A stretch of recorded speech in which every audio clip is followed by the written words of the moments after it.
Heboh seorang suami dengan teganya menyiksa istrinya di hadapan anaknya yang masih kecil. Kejadian ini mungkin tidak hanya menimpa 1, 2, atau 3 keluarga, mungkin bahkan ribuan keluarga pada hari ini. Kekerasan dalam rumah tangga. Kalau dipikir-pikir, kok tega ya ada orang yang bisa sejahat itu menyiksa orang terdekat dengan dia. Bahkan di hadapan anak kecil yang anak ini adalah darah daging dia gitu. Kalau ditanyakan apa penyebabnya, mungkin penyebabnya bisa banyak, namun sebagai orang yang beriman, kita meyakini salah satu penyebabnya adalah karena mungkin kurang belajar atau tidak tahu tentang sosok Rasulullah SAW, bagaimana akhlak beliau dalam bermuamalah dan berinteraksi dengan keluarga, dengan orang-orang yang terdekat dengan beliau. Kita mungkin tidak berbicara lebih dulu tentang bagaimana beliau terhadap keluarga beliau, ya, karena sudah pasti luar biasa akhlak dan adab beliau dalam berinteraksi dengan orang-orang terdekat. Kita ambil contoh misalkan sebuah kisah yang disampaikan oleh Abdullah bin Mas'ud radhiyallahu ta'ala anhu, dan kisah ini sahih diriwayatkan oleh Imam Abu Daud, Ahmad dan yang lainnya. Suatu ketika, kata Ibnu Mas'ud, kami berada dalam sebuah perjalanan bersama Rasulullah SAW.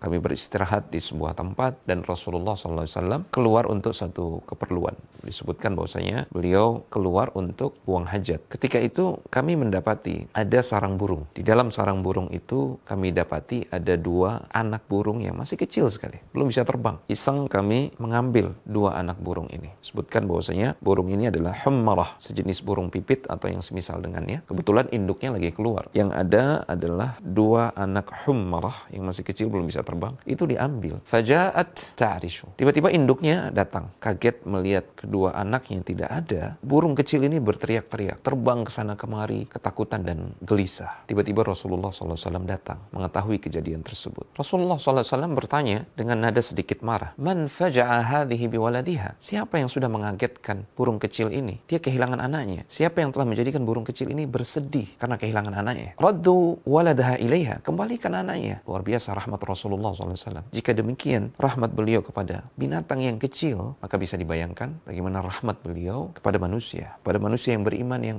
dekat dengan beliau, kepada istri-istri beliau, atau kepada anak beliau, putri-putri beliau. Pastinya rahmat dan akhlak beliau jauh lebih mulia, jauh lebih agung, sehingga tidak heran Allah Subhanahu wa taala memuji beliau, wa innaka la'ala khuluqin azim. Sungguh wahai Muhammad sallallahu alaihi wasallam, engkau benar-benar berada di atas akhlak yang sangat agung. Peristiwa yang lain, Ibnu Mas'ud juga menceritakan sebagian sahabat dalam sebuah safar menemukan ada sebuah sarang semut yang menggigit ya dan mengganggu. Ternyata mereka membakar sarang semut tersebut. Kemudian Rasulullah SAW yang mengetahui kejadian tersebut menegur sebagian sahabat yang melakukannya. Beliau mengatakan, "Innahu la yanbaghi an yu'adziba bin nari illa rabbun nar." Enggak boleh membakar sarang hewan, enggak boleh mengadab dengan api kecuali zat pemilik api yang menciptakan api, Allah Subhanahu wa taala. Hanya Dia yang berhak. Demikian akhlak dan rahmat Rasulullah SAW kepada hewan yang masih kecil. Maka bagaimana lagi rahmat dan akhlak beliau kepada manusia yang beriman. Lebih-lebih lagi kepada manusia yang beriman yang dekat dengan beliau sehari-hari, keluarga beliau, istri beliau, putri-putri beliau, atau bahkan pembantu beliau. Anas bin Malik yang sejak kecil diwakafkan oleh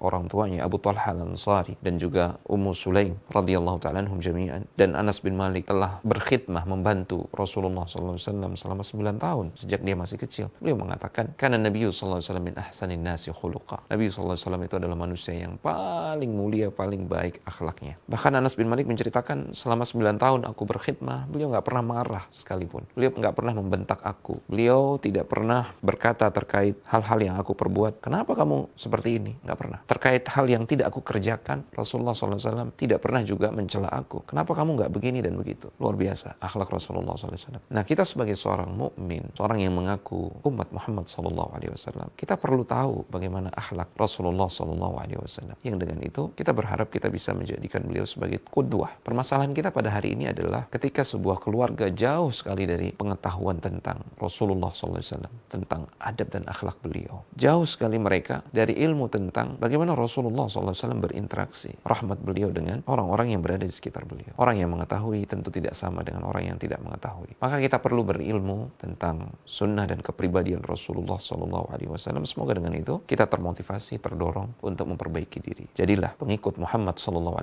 yang sejati. Insya Allah kehidupan kita akan menjadi kehidupan yang membahagiakan dengan kebahagiaan yang sejati pula. Barakallahu fikum.